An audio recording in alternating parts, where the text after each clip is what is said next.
Vienne, Autriche, 21 décembre 1975, 11h40 du matin. Dans un immeuble du centre-ville, les ministres du pétrole les plus puissants du monde sont réunis. Ils représentent l'OPEP, l'organisation des pays exportateurs de pétrole. À l'extérieur, la ville se prépare tranquillement à Noël. Soudain, 6 hommes armés de pistolets mitrailleurs et de grenades font irruption dans la salle de conférence. Des coups de feu éclatent, la panique s'empare des lieux. En quelques minutes, 3 personnes sont tuées, 81 autres sont prises en otage. À la tête de ce commando, un jeune homme de 26 ans, au regard froid et déterminé. Il porte un blouson de cuir et un béret. Son nom, Ilich Ramirez Sanchez. Mais le monde entier va bientôt le connaître sous un autre nom, Carlos.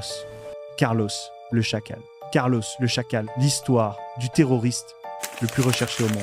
Cette prise d'otage spectaculaire n'est que le sommet d'une carrière criminelle qui durera plus de 20 ans. Mais qui était vraiment cet homme ? Comment un étudiant vénézuélien est-il devenu l'ennemi public numéro 1 de l'Occident ? Et pourquoi son histoire continue-t-elle de fasciner près de 50 ans plus tard ? Ceci est l'histoire de Carlos le Chacal, un révolutionnaire programmé. Notre histoire commence à des milliers de kilomètres de Vienne, dans les rues chaudes et tumultueuses de Caracas, au Venezuela. Le 12 octobre 1949, naît un garçon nommé Ilich Ramirez Sanchez. Ilich, comme Vladimir Ilich Lénine, le fondateur de l'Union soviétique. Ce prénom n'est pas un hasard. C'est un programme, une mission de vie gravée dès le berceau. Son père, José Altagracia Ramirez Navas, est un avocat communiste militant. Pas un sympathisant tiède, non. Un vrai croyant de la révolution mondiale. Il rêve que ses 3 fils, Vladimir, Ilich et Lénine, deviennent des révolutionnaires internationaux. Vous avez bien entendu, ces 3 fils portent tous des prénoms liés à Lénine. Carlos grandit dans une atmosphère politique intense. À table, on ne parle pas de football ou de vacances. On débat de l'impérialisme américain, de la lutte des classes, de la révolution cubaine qui triomphe en 1959. Le jeune Ilich absorbe tout cela comme une éponge. En 1966, à seulement 17 ans, Carlos quitte le Venezuela. Destination, Moscou, capitale du monde communiste. Il est admis à l'université Patrice Lumumba, un établissement très particulier. Cette université n'est pas comme les autres. Elle est spécialement conçue pour former l'élite révolutionnaire du tiers-monde. Des étudiants venus d'Afrique, d'Asie, d'Amérique latine y apprennent l'idéologie marxiste-léniniste, mais aussi des compétences plus pratiques. Carlos y étudie pendant 4 ans, mais ses professeurs remarquent vite quelque chose d'inquiétant. Le jeune Vénézuélien est brillant, charismatique, séduisant, mais aussi impulsif, arrogant et incontrôlable. Il aime les femmes, l'alcool, la vie nocturne. Il se bagarre, il défie l'autorité. En 1970, il est expulsé de l'université pour indiscipline. Carlos retourne brièvement au Venezuela, mais il s'ennuie. Il a goûté à l'Europe, aux grandes idées révolutionnaires, à l'action. La vie tranquille de Caracas ne lui suffit plus. En 1973, il prend une décision qui changera sa vie. Il rejoint le Front populaire de libération de la Palestine, le FPLP, l'une des organisations les plus radicales du mouvement palestinien.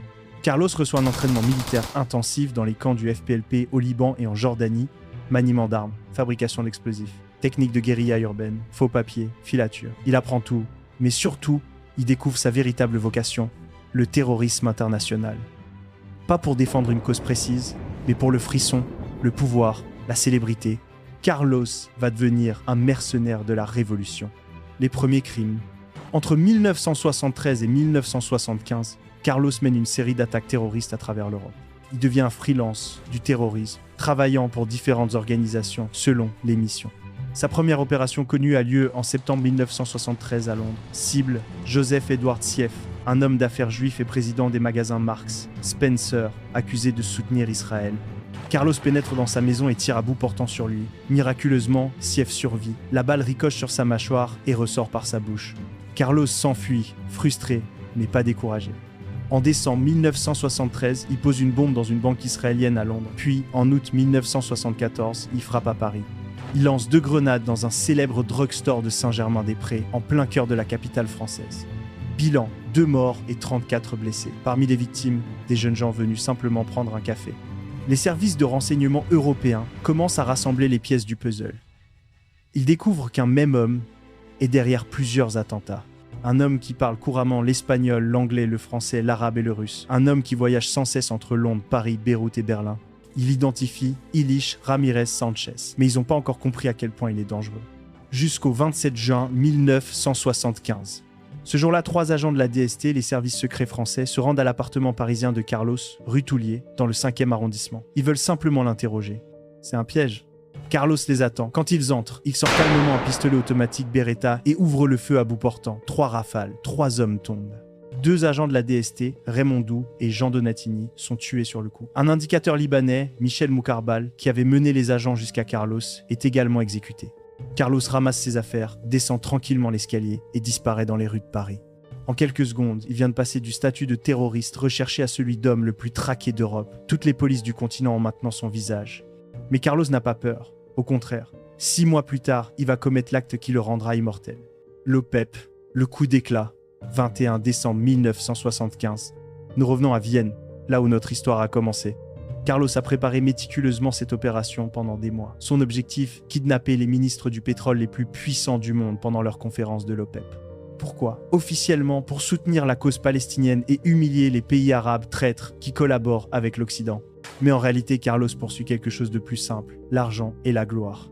À 11h40 précise, Carlos et son commando de 6 terroristes, 3 hommes et 3 femmes, tous lourdement armés, font irruption dans le bâtiment de l'OPEP. Les terroristes portent des sacs de sport remplis d'armes, pistolets mitrailleurs, grenades, munitions. Carlos porte son béret caractéristique et un blouson de cuir. Dès leur entrée, la violence éclate. Un policier autrichien qui tente de s'interposer est abattu. Un agent de sécurité irakien est tué. Un économiste libyen, qui essaie de protéger son ministre, reçoit une balle fatale. En quelques minutes, les terroristes contrôlent tout l'étage.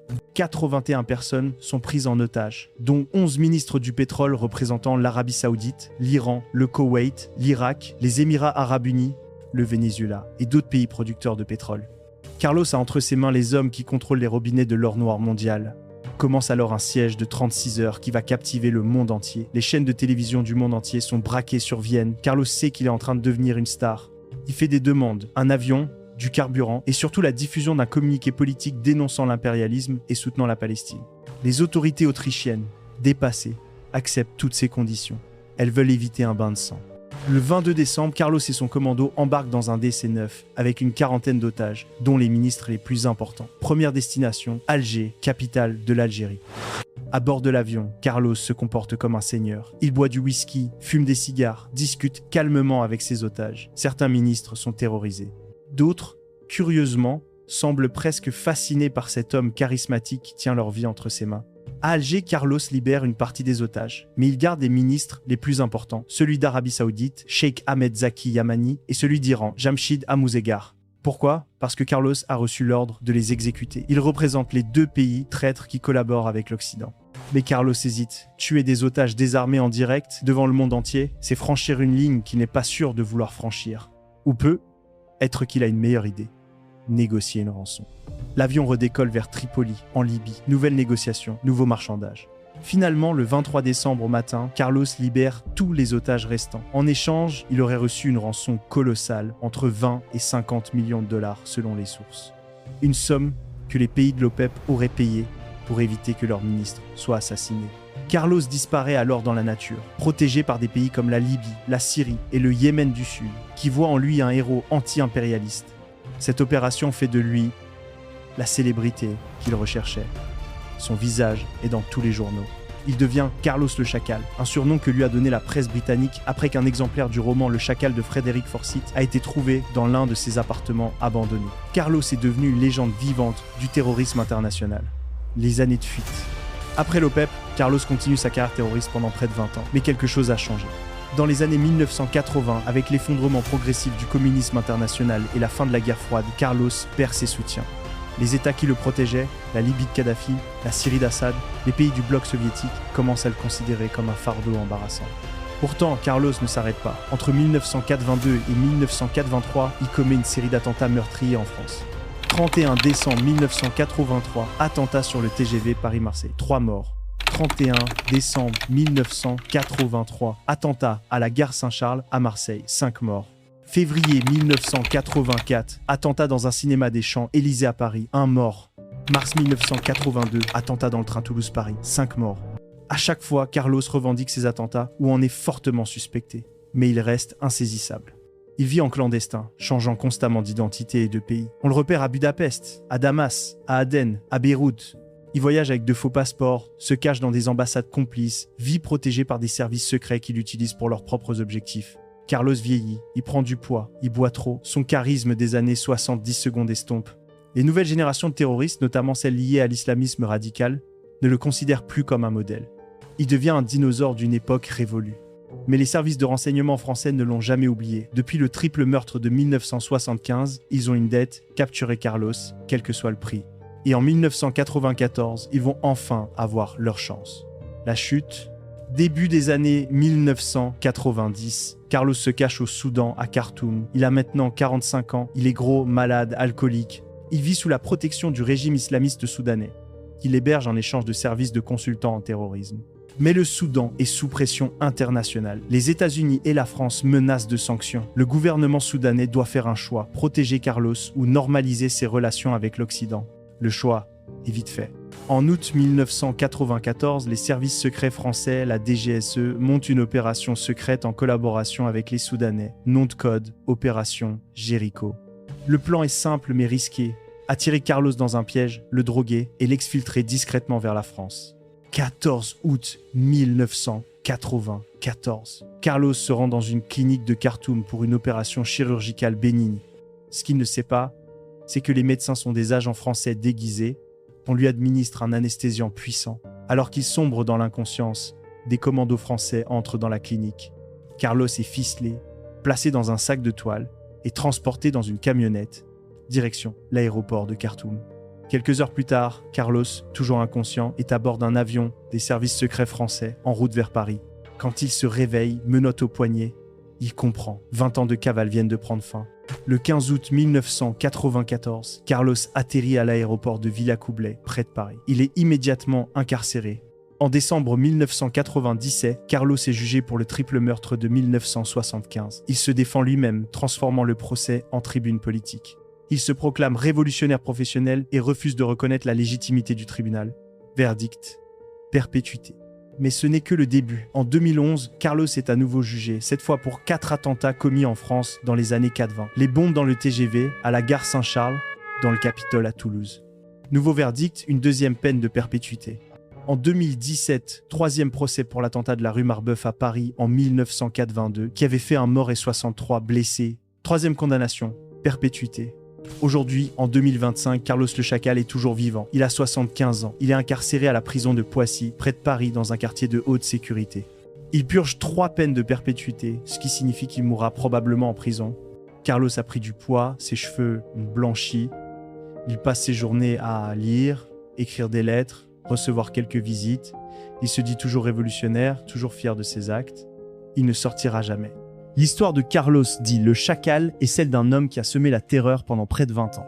Des dizaines de morts, des centaines de blessés, une traînée de sang à travers l'Europe et le Moyen-Orient. Mais c'est aussi l'histoire d'une époque, celle du terrorisme international des années 70 et 80, où certains États fermaient les yeux, voire protégeaient ceux qui servaient leurs intérêts dans l'ombre de la guerre froide. Aujourd'hui, cette période semble lointaine.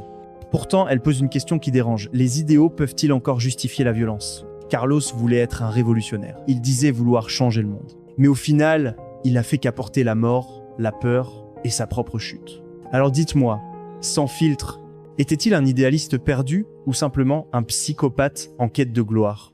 Pire. Et si certains États l'avaient utilisé comme une arme, serions-nous prêts à l'admettre ? Vos avis m'intéressent. Dites-moi ce que vous en pensez dans les commentaires.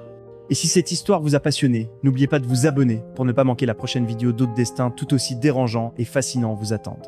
Prenez soin de vous et à très bientôt pour une nouvelle vidéo.